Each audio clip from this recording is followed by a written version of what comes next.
الحمد لله رب العالمين والصلاة والسلام على أشرف الأنبياء والمرسلين خاتم النبيين محمد بن عبد الله الأمين وعلى آله وصحبه وأزواجه وأهل بيته وذريته أجمعين. أما بعد، أعوذ بالله من الشيطان الرجيم. بسم الله الرحمن الرحيم. أم كنتم شهداء إذ حضر يعقوب الموت إذ قال لبنيه ما تعبدون من بعدي وقال النبي صلى الله عليه وسلم كلكم راع وكلكم مسؤول عن رعيته أو كما قال عليه الصلاة والسلام. صدق الله العظيم وصدق رسوله النبي الكريم ونحن على ذلك من الشاهدين والشاكرين والحمد لله رب العالمين. بہت ہی محبت ہماری اس محفل کے صدر محترم قابل احترام علماء کرام اور میرے بزرگ اور اسلامی بھائیوں، مدرسہ حنیفہ کے چھوٹے چھوٹے نونہال اور پردے کے پیچھے سے سننے والی میری مائیں اور بہنیں، الحمدللہ سب سے پہلے میں اللہ تبارک و تعالیٰ کی بارگاہ میں شکر گزار ہوں کہ اس رب کریم نے آج اپنے اس بابرکت گھر میں، مقدس گھر میں، جمعہ کی مبارک رات میں بہت ہی پرنور اور عظیم نسبتوں کی حامل اس مجلس میں آپ مسلمان بھائیوں کے ساتھ بیٹھنے کی اللہ تعالیٰ نے سعادت عطا فرمائی. میں بے تکلف اپنے دینی تعصبات کا اظہار پہلے کرنا ضروری سمجھتا ہوں. آج کے ایسے پرفتن دور میں جو حالات ہمارے اس ملک کے بلکہ پورے عالم کے ہمارے سامنے ہیں، معمولی سی واقفیت رکھنے والا مسلمان، تھوڑا سا پرقرار کا مسلمان بھی آج ایسے حالات سے ناواقف نہیں ہے. ان حالات میں، فتنوں کے اس زمانے میں، ایسی مجلسوں میں جب شرکت کا موقع ملتا ہے تو دل کو بڑا سکون ملتا ہے، تسلی ملتی ہے. جو اندیشے حالات اور خبروں کو دیکھ کر اور سن کر دلوں میں پیدا ہوتے ہیں، جو وسوسے آتے ہیں کہ اللہ امت مسلمہ کا، ہمارے معصوم چھوٹے چھوٹے نونہالوں کا آئندہ اس ملک میں کیا ہوگا، ان کا ایمان کیسے بچے گا، یہ وسوسے جو آتے ہیں اور حقیقت میں وسوسے نہیں، یہ اب اندیشوں میں تبدیل ہو رہے ہیں.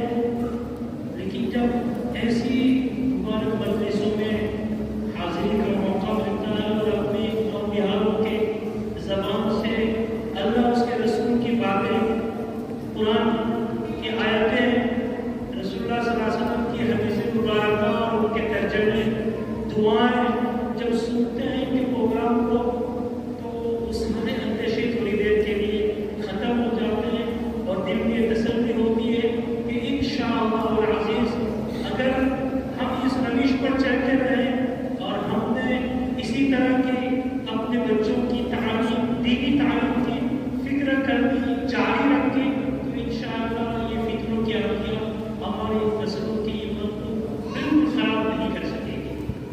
بے تکلف میں کہوں گا کہ ماشاءاللہ آپ کے اس مکتب کے اس جلسے میں ہمارے مکتب کے دونوں مدرسوں کے دارالفلاح اور سلطنات کے بچوں نے، مدرسہ حنیفہ کے ان بچوں نے جو مسجد کی خوبصورت ہے اس سے زیادہ خوبصورت انداز میں پروگرام پیش کیے. اللہ تبارک و تعالیٰ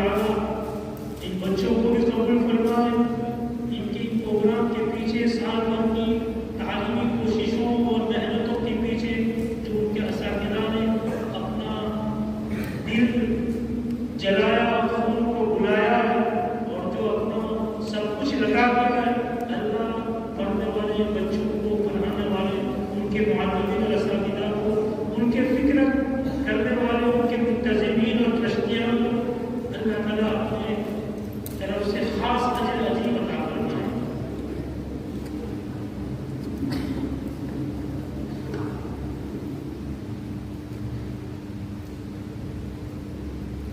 میرے بھائیوں، اللہ تبارک و تعالیٰ کی مقدس کتاب کلام اللہ کی ایک بڑی آیت کا مختصر ٹکڑا میرے سامنے آپ کے سامنے میں نے پڑھا ہے۔ عجیب و غریب آیت ہے۔ میں اس مختصر وقت میں یہ کوشش کروں گا کہ ہمیں اللہ تبارک و تعالیٰ کی اس آیت سے امت کو، مسلمانوں کو، قرآن کو ماننے والوں کو جو فکر پیدا کرنا چاہا ہے قرآن میں، اللہ تبارک و تعالیٰ مجھے اور آپ کو وہ فکر سمجھا دے، ہمارے دلوں کو وہ فکر پیدا کر دے، ہمارے دلوں کو وہ خیال پیدا ہو جائے، ہمارا وہ نظریہ بن جائے۔ آیت کریمہ جو میں نے پڑھی ہے، اللہ تبارک و تعالیٰ نے اس آیت میں محمد رسول اللہ صلی اللہ علیہ وسلم سے بہت پہلے، صدیوں پہلے کا واقعہ بیان کیا ہے، وہ سمجھ کو اتہاس بیان کیا ہے۔ سیدنا ابراہیم علیہ السلام، جن کو ابراہیم خلیل اللہ کہا جاتا ہے، ہمارے نبی اکرم صلی اللہ علیہ وسلم کے جد امجد ہیں۔ آپ علیہ السلام حضرت اسماعیل علیہ السلام کے اولاد میں سے ہیں، اور اسماعیل علیہ السلام حضرت ابراہیم خلیل اللہ کے بہت محبوب شہید صاحبزادے تھے۔ حضرت ابراہیم علیہ السلام کو حدیثوں میں ابو الانبیاء کہا گیا، جیسے حضرت آدم علیہ السلام سارے انسانوں کے باپ ہیں۔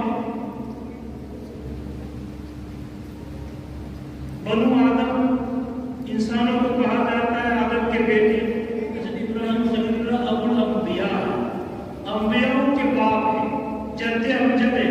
اور اس کی وجہ یہ ہے کہ ابراہیم علیہ السلام اللہ کے خلیل، بڑے پیغمبر، ان کے بعد دنیا میں جتنے پیغمبر آئے محمد رسول اللہ صلی اللہ علیہ وسلم تک، سب کے سب ابراہیم خلیل اللہ کی نسل میں پیدا۔ حضرت ابراہیم علیہ السلام کے دو صاحبزادے تھے، اور بھی صاحبزادے حدیثوں میں آتے ہیں، لیکن قرآن میں جن کا ذکر زیادہ ہوا ہے حضرت اسماعیل علیہ السلام اور حضرت اسحاق علیہ السلام۔ اسحاق علیہ السلام کے بیٹے ہیں یعقوب علیہ السلام۔ ابراہیم خلیل اللہ میں پیغمبر ہیں، اللہ کے بہت بڑے پیغمبر، جلیل القدر نبی اور رسول ہیں۔ ان کے بیٹے اسحاق بھی پیغمبر اور نبی بنائے گئے، ان کے بیٹے یعقوب علیہ ابراہیم کے پوتے یعقوب علیہ السلام، وہ بھی بہت بڑے پیغمبر ہیں۔ اسی یعقوب علیہ السلام کی زندگی کا ایک مختصر واقعہ اور لمحہ قرآن میں اللہ نے ہمارے سامنے قرآن مجید میں ذکر کیا ہے۔ آپ یہ سوچیں کہ محمد رسول اللہ صلی اللہ علیہ وسلم سے حضور کے اس دنیا میں آنے سے صدیوں پہلے ان کا زمانہ گزر گیا،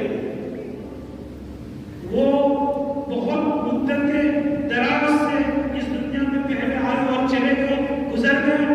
آپ علیہ السلام کا زمانہ ان کے صدیوں کے بعد ہے، لیکن قرآن میں اتنے سینکڑوں سال پہلے کا ایک واقعہ ہم قرآن ماننے والوں کے لیے، قرآن سمجھنے والوں کے لیے، قرآن سے محبت رکھنے والوں کے لیے، قرآن پر ایمان رکھنے والوں کے لیے ذکر کیا ہے۔ آخر کیا مقصد ہے قرآن کا اتنی پرانی تاریخ اور اتہاس کا یہ واقعہ ذکر کرنے سے؟ قرآن میں انبیاء صالحین کے واقعات بیان کیے ہیں۔ یعقوب علیہ السلام کا یہاں جو واقعہ بیان کیا ہے وہ یعقوب علیہ السلام کی آخری زندگی کا واقعہ ہے۔ آخری زندگی کا مطلب بالکل آخری، جب یعقوب علیہ السلام کی موت کا وقت ایک دم قریب آ پہنچا ہے، اور ایسا لگتا ہے کہ اب کچھ منٹوں میں، کچھ لمحوں میں، کچھ گھڑیوں میں اور گھنٹوں میں اس دنیا سے وہ رخصت ہونے والے ہیں اور اس دنیا کو الوداع کہنے جا رہے ہیں۔ یعنی مرنے کا آخری وقت، انسان جب دنیا سے کچھ کرنے والا ہوتا ہے، گھر والوں کو اندازہ ہو جاتا ہے کہ آخری وقت شروع ہوا اور اب کچھ وقتوں کا مہمان ہے، کچھ گھنٹوں کا، کچھ گھڑیوں کا مہمان ہے۔ یعقوب علیہ السلام خود بہت بڑے پیغمبر، آپ کے والد پیغمبر، آپ کے دادا پیغمبر، یعقوب کے بیٹے یوسف کے پیغمبر، وہ یوں سمجھ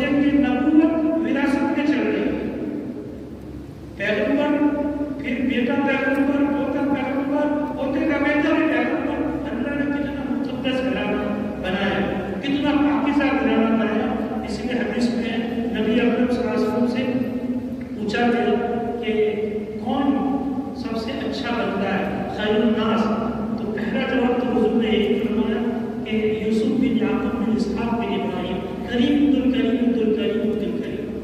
یعنی اس سے زیادہ بہتر شخصیت اور پرسنالٹی کس کی ہو سکتی ہے؟ یعنی سب سے اعلیٰ فرد کون ہو سکتا ہے؟ یعنی جو خود پیغمبر ہے، ان کا باپ پیغمبر ہے، اس کا دادا، اس کا پردہ لگے گا. یعقوب علیہ السلام کے خاندان مبارک شہرہ ہے، اتنا پاکیزہ گھرانہ. یعقوب علیہ السلام کا آخری وقت شروع ہوا، یعنی ان کو ایسا اندازہ ہوا کہ اب میرا دنیا سے جانے کا کچھ کرنے کا وقت ہے. یعقوب علیہ السلام نے اپنے صاحبزادوں اپنے بیٹوں کو بلایا، 12 بیٹے.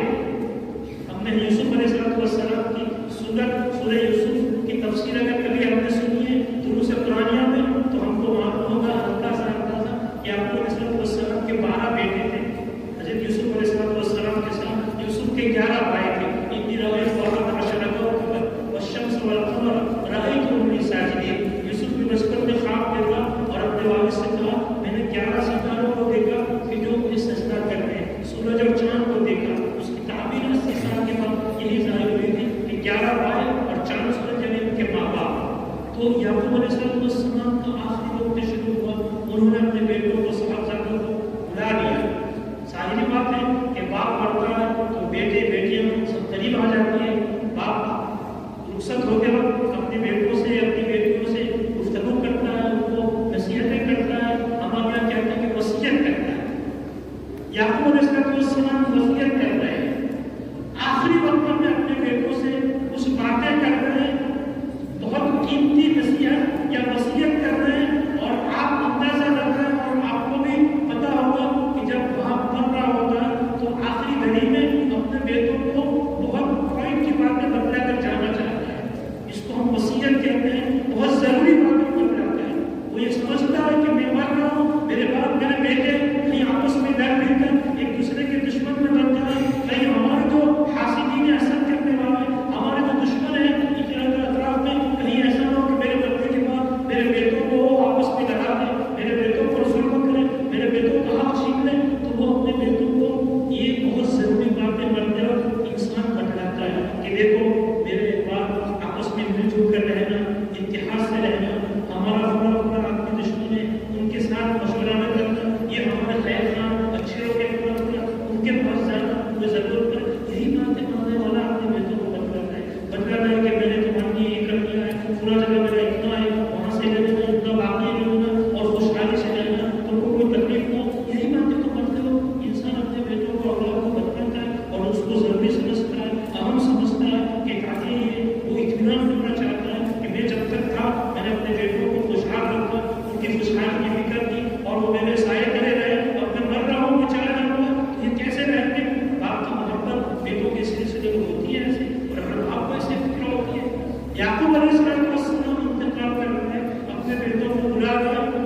اور میں اور آپ سوچیں کہ یعقوب علیہ السلام اپنے بیٹوں کو کیا کہہ رہے ہیں. قرآن نے اسی کو بیان کیا تاکہ 1400 سال کے بعد نبی اکرم صلی اللہ علیہ وسلم کے بعد 1400 صدی گزرنے کے بعد آج کے مسلمان کو اس کی زیادہ ضرورت ہے کہ وہ اس آیت کو سمجھے، اس آیت کا مفہوم سمجھے، اس آیت میں اللہ جو فکر دینا چاہا مسلمانوں کو وہ فکر اپنے دماغ پر دل پر لے کہ اللہ یہ واقعہ کیوں بیان کر رہا ہے اور یعقوب علیہ السلام کیا کہنا چاہ رہے ہیں. اب کنتم شہداء اذ حضر یعقوب الموت. قرآن نے عجیب بلیغ انداز میں ذکر کیا ہے اپنے مسلمانوں کو خطاب کرتے ہوئے، قرآن پڑھنے والوں کو خطاب کرتے ہوئے. اللہ براہ راست فرماتا ہے اب کنتم شہداء اذ حضر یعقوب الموت. اے لوگوں، اے قرآن پڑھنے والوں، اے قرآن کو ماننے والوں، کیا تم موجود تھے اس وقت جب کہ یعقوب علیہ السلام کے پاس موت کا فرشتہ آنے لگا، موت کا وقت قریب آ گیا. اذ حضر یعقوب الموت، تم اس وقت موجود تھے. اہمیت اللہ نے پیدا کی ہے. جب کوئی بہت اہم بات بتانا ہو تو انسان دوسرے کو کہتا ہے تمہیں پتا ہے وہاں کیا ہوا ہے، یعنی مجھے پتا ہے میں بتلاتا ہوں کہاں تمہارا یہ واقعہ ہوا، تم وہاں تھے تمہیں پتا ہے.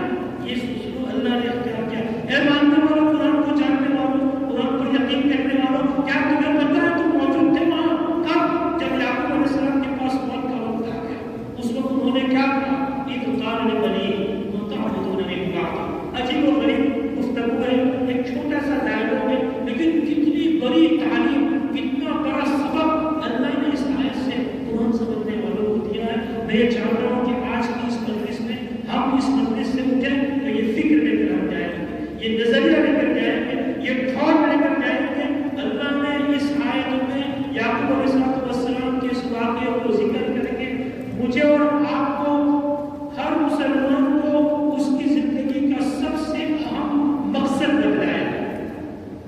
قرآن کی آیت کے ذریعے اللہ یہ سمجھانا چاہتا ہے کہ مسلمان اس دنیا میں رہتا ہے تو اس کے لیے دنیاوی اسباب پیدا کرنا ہر مسلمان میں، ہر انسان کے لیے ضروری ہے۔ دنیا میں جینے کے لیے اسباب معاش پیدا کرتا ہے، انسان کماتا ہے، روز مرہ اس کی محنت کرتا ہے، اس کی فکر ہوتی ہے کہ کیسے چار پیسے کمائیں، کیسے اپنے بیوی بچوں کا حق ادا کریں، کیسے ان کے لیے آسائش اور خوشیاں پیدا کریں۔ ہر انسان دنیا میں یہی کرتا ہے، صبح اٹھتا ہے اس کی یہی فکر ہوتی ہے کہ اب مجھے کہاں سے کمانا ہے، کیسے پیسے جمع کرنا ہے، کہاں سے مجھے نفع ہوگا، کہاں مجھے نقصان ہوگا۔ ہر صبح اٹھ کر انسان یہ پلاننگ کرتا ہے کہ آج فلاں سے پیمنٹ لینا ہے، فلاں کو یہ کہنا ہے، وہاں یہ آڈر کرنا ہے۔ یہ ہر انسان کا فکر ہے۔ دنیا میں رہنے والے انسانوں کا، وہ انسانوں کا فکر ہے جن کے سامنے قرآن نہیں ہے، جن کے سامنے حدیث نہیں ہے، جن کے سامنے اپنے پیغمبر کی زندگی نہیں ہے، جو آخرت کا یقین نہیں رکھتا ہے۔ دنیا کے وہ انسان جو غیر مسلم کہے جاتے ہیں، ان کا تو یہی نظریہ ہے، ان کا یہی فکر ہے۔ وہ ہر صبح یہی فکر لے کر اپنے گھر سے نکلتے ہیں کہ کہاں سے پیسے جمع کریں، کیسے ہم منافع کریں گے، کہاں سے پروفٹ آئے گا، کیسے ہی کرتا ہے، وہ کیسے کرتا ہے، یہ کیسے سکسیس ہو جائے، اس میں کیسے ہو جائے۔ مسلمان عام انسانوں کی طرح نہیں سوچتا ہے۔ اگر جہاد ایسا ہے ہمارا، میں اور آپ اپنی سوسائٹی میں خود اپنی زندگی کا احتساب کریں تو ہم اپنے دل سے یہ اعتراف کریں گے کہ ہر صبح میں بھی اٹھتا ہوں تو میرا یہی خیال ہوتا ہے کہ مجھے دھندے میں کہاں کرنا ہے، کیا کرنا ہے، کس کو رکھنا ہے، کس کو الگ کرنا ہے، کس کے ساتھ سودا کرنا ہے، کس کو نہ کہنا ہے، اور یہ کیا کرنا ہے، وہ کیا کرنا ہے۔ اللہ تبارک و تعالیٰ نے اس سینکڑوں سال پہلے محمد رسول اللہ سے پہلے کا، صدیوں پہلے کا اتہاس کا یہ واقعہ قرآن نے اس میں بیان کیا کہ اللہ یہ سمجھانا چاہتے ہیں کہ اے مسلمانوں، تمہارا حال دوسرے غیر مسلموں کی طرح اس دنیا میں نہیں۔ دنیا جینے کے لیے کمانا اس کا انکار بھی نہیں ہے، معاش کمانا اس کا شریعت نے فریضہ دیا ہے، کسب حلال کمانا یہ ہر انسان، ہر مسلمان کا فریضہ ہوتا ہے، فرائض کرنا۔ لیکن بنیادی فکر، پرائیورٹی جس کو کہتے ہیں، ترجیحی فکر کیا ہوگی؟ دنیا میں ہمارا سب سے پہلا مقصد، پہلا فکر کیا ہونا چاہیے؟ یعقوب علیہ السلام اپنے بیٹوں کو موت کے وقت تک کچھ پوچھنا چاہ رہے ہیں، کچھ تسلی کرنا چاہتے ہیں۔ سید ابو الحسن ندوی رحمۃ اللہ علیہ مفکر اسلام، ہمارے ماضی قریب کے ہندوستان کے وہ زبردست مفکر عالم گزرے ہیں کہ عربوں میں بھی ان کا لوہا مانا اور پوری دنیا اسلام ان کو مفکر سمجھتی تھی اور ان کا بات کا، ان کی بات کا وزن رکھتی تھی، سمجھتی تھی۔ مفکر اسلام علی ندوی رحمۃ اللہ علیہ فرماتے ہیں اپنے کسی خطاب میں کہ اگر لوگ میرے پاس آئیں اور مجھے یہ کہیں کہ قرآن کا چھوٹا سا میسج، چھوٹا سا پیغام، مختصر جملہ ہمیں دو، ہم اس کو شہروں میں بورڈ لگا کر آویزہ کرنا چاہتے ہیں، ان کے بڑے بڑے جو ہے وہ پوسٹر لگانا چاہتے ہیں تاکہ دنیا کو، مسلمانوں کو پیغام ملے کہ قرآن کیا کہتا ہے۔ اگر میرے پاس کوئی مانے مسلمان تو میں ان کو یہ آیت لکھ کر دے دوں گا کہ لگا تو اس کو چوڑا ہوگا، مسلمانوں کے محلوں میں، مسجدوں میں، ہر جگہ یہ آیت لگا دو، ہم تم شہداء اذ حضر یعقوب الموت، اے لوگوں تم موجود تھے جب یعقوب کے پاس موت کا وقت آ گیا تھا، جب انہوں نے اپنے بیٹوں کو جمع کر کے کیا کہا تھا۔ میں اس کی طرف آپ کی توجہ مبذول کرنا چاہتا ہوں۔ یعقوب علیہ السلام دنیا سے رخصت ہو رہے ہیں۔ آپ کے سامنے میں نے یعقوب علیہ السلام کا فیملی بیک گراؤنڈ ذکر کر دیا۔ یعقوب کون ہے، وہ کس فیملی سے آتے ہیں، ان کا خاندان کا پس منظر کیا ہے، یہ میں نے آپ کے سامنے بیان کیا۔ ابراہیم علیہ السلام اللہ کے خلیل، بہت بڑے پیغمبر، ان کے بیٹے اسحاق پیغمبر، یعقوب کے باپ بھی پیغمبر ہیں اور یعقوب کے دادا بھی پیغمبر ہیں۔ آگے وراثت میں نبوت جا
جبکہ یعقوب نے اپنے بیٹوں کو کہا کہ بس مجھے اتنے کہہ دو کہ میرے مرنے کے بعد تم کس کی عبادت کرو گے؟ اللہ اکبر۔ پیغمبر زادے کے بارے میں پیغمبر کو جو تشویش ہو رہی ہے، ہم اور آپ جو ہے مرتے وقت اپنے بیٹوں کے بارے میں یہ تشویش میں مبتلا ہوتے ہیں کہ میرے مرنے کے بعد تم کیا کھاؤ گے، کیسے روزگار چلے گا، تم کیسے رہو گے، کیسے تم کامیاب زندگی گزارو گے۔ یہ تشویش کیوں ہے؟ ہم نے اپنے اولاد پر اطمینان کر لیا کہ یہ مسلمان کا مسلمان تو رہے گا، نماز بھی پڑھے گا، اور تم کو مومن رہے گا، مومن بنے گا، یہ سب اطمینان ہے۔ فکر ہے کہ بھوکا نہ مر جائے، یہ آپس میں لڑنے کا ختم ہو جائے، تو یہ ہم پوچھتے ہیں، ہم کوئی نصیحت کرتے ہیں، لیکن پیغمبر اپنے صحابہ کے بارے میں ایمان کے بارے میں مطمئن نہیں ہے، ایمان کے بارے میں مطمئن نہیں ہے۔ وہ یہ جاننا چاہتے ہیں کہ میں جب تک تھا میرے پاس تم رہے، میری تربیت میں رہے، میرے سائے میں رہے، تو اب تک تو میں نے دیکھا کہ تم ایک اللہ واحد کی عبادت کرنے والے تھے اور اللہ واحد پر ایمان رکھنے والے تھے، لیکن اب میں چلا جاؤں گا تو مجھے اندیشہ ہے کہ اب میں تمہارا کیا ہوگا، کس کا تمہارا ایمان محفوظ رہے گا کہ نہیں رہے گا، تم کہیں شرک میں شکار نہ ہو جاؤ، شرک میں مبتلا نہ ہو جاؤ، زمانے کے فتنے تمہیں دباؤ کرے اور تم کسی کی باتوں سے متاثر ہو جاؤ گے۔ پیغمبر کو اپنے بیٹوں پر یہ خدشہ سبحان اللہ یقین نہیں آ سکتا، لیکن قرآن نے بیان کیا، ہم نہیں کریں گے۔ اگر فلاں اور فلاں بیان کرتا تو ہم یہ کہتے کہ شاید سننے میں غلطی ہو گئی، ایسا نہیں پوچھا ہوگا۔ میرے رب نے کہا ہے، اپنی آخری کتاب میں کہا، اس سے زیادہ سچا کوئی کہنے والا نہیں ہو سکتا۔ وَمَنْ أَصْدَقُ مِنَ اللَّهِ قِيلًا، اللہ کہہ رہا ہے اور بالکل سچی بات ہے کہ یعقوب نے اپنے آخری خطبے میں یہی پوچھا، مجھے اس پر خدشہ ہے کہ میرے مرنے کے بعد تم کس کی عبادت کرو گے۔ میرے بھائیوں، یہ بتاتا ہے اللہ تعالیٰ کہ مسلمان کا فکر پرائیورٹی کے طور پر، ترجیح کے طور پر یہ ہوتا ہے کہ وہ اپنی زندگی میں سب کچھ حاصل کرے، اپنی دنیا بہترین سے خوبصورت بنائے، خوشحال بیٹوں کے لیے سب کچھ فکر کرے، بیٹوں کی زندگی بنانے میں ان کو اچھی سے اچھی تعلیم دلوائے، میڈیکل کی تعلیم ہو، سائنس کی تعلیم ہو، انجینئرنگ کی تعلیم ہو، اس کو کچھ نہ کچھ جو بھی چاہے اپنی امیدوں کے مطابق اس سے برکت بنائے، ان کے لیے بزنس کر لے، ان کے لیے بیلنس کر لے، ان کے لیے الگ الگ مقام بنا لے، یہ سب کچھ کرنے میں، لیکن اگر اس نے اپنے اولاد کی ایمان کی فکر نہیں کی ہے تو وہ انبیاء کے طریقے سے ہٹ کر فکر ہے، وہ قرآن کے دیے ہوئے اس پیغام سے ہٹ کر ہو سکتا ہے، اس نے قرآن کا یہ فکر لیا ہی نہیں ہے۔ اللہ تعالیٰ فرماتا ہے کہ مسلمان کا فکر یہ ہوتا ہے کہ وہ اپنی اولاد کے بارے میں سب سے زیادہ فکر مند اگر ہوگا تو اس بارے میں ہونا چاہیے کہ میرے اولاد کا ایمان کیسے محفوظ رہے گا۔ آج کے اس دور میں جب کہ ہمارے ملک کے حالات بہت تیزی سے بدل رہے ہیں، بہت تیزی سے بدل رہے ہیں، میں اور آپ اس کا اندازہ نہیں لگا سکتے۔ ہمارے جو اہل اللہ ہیں، جن کی روحانیت بہت قوی ہے، جو دل اور فراست کی آنکھوں سے اور فراست ایمانی سے دیکھتے ہیں، وہ کہتے ہیں، خود مفکر اسلام مولانا حسن نبی رحمۃ اللہ نے ان کی وفات کو 25 سال 26 سال ہو رہے، انہوں نے اپنے زمانے میں یہ خدشہ ظاہر کیا مسلمانوں کے سامنے، ایسے ہی کسی بڑے مجمع میں انہوں نے کہا تھا کہ بھائیوں، جو حالات ملک کے بن رہے ہیں، مجھے ایسا لگتا ہے کہ اگر ہم نے اپنے بچوں کی، اپنی نئی نسلوں کی ایمان اور یقین کی، توحید کی، عقیدہ توحید کی بچانے کی فکر نہیں کی تو مجھے ایسا لگتا ہے کہ 25-50 سال کے بعد ہندوستان میں ہمارے نسلوں کا ایمان پر باقی رہنا بہت مشکل ہو جائے گا۔ ارتداد کی لہریں اتنی عام ہونے والی ہیں، اللہ حفاظت کرتا ہے۔ میرے بھائیوں، آج کے حالات اتنی تیزی سے بدل رہے ہیں کہ میرے اور آپ اس کا اندازہ نہیں لگا سکتے، اس کا اندازہ نہیں لگا سکتے۔ ہم تو اپنی دنیا میں لگے رہتے ہیں اور ہمارا فکر یہ سوچنا یہی ہوتا ہے، ہم کو پتہ ہی نہیں ہے کہ ہمارے دشمنوں نے ہمارے خلاف کیا کیا سازشیں تیار کر دی ہیں اور کتنا ہمارے شروع ہو چکا ہے۔ آج کے اس دور میں ہماری نسلوں کی ایمان کو بچانے کے لیے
میں گھسنے کی کوشش نہیں کی.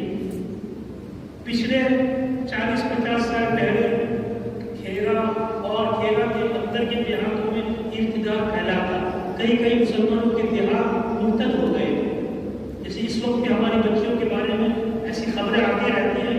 اس وقت جمعیت علماء دیوبند، جمعیت علماء ہند، ان کا وقت بیچا گیا تھا اور سروے کیا گیا تھا کہ بھئی ارتداد کے اسباب کیا ہے، کیا وجہ ہوئی وہاں ان بستیوں میں.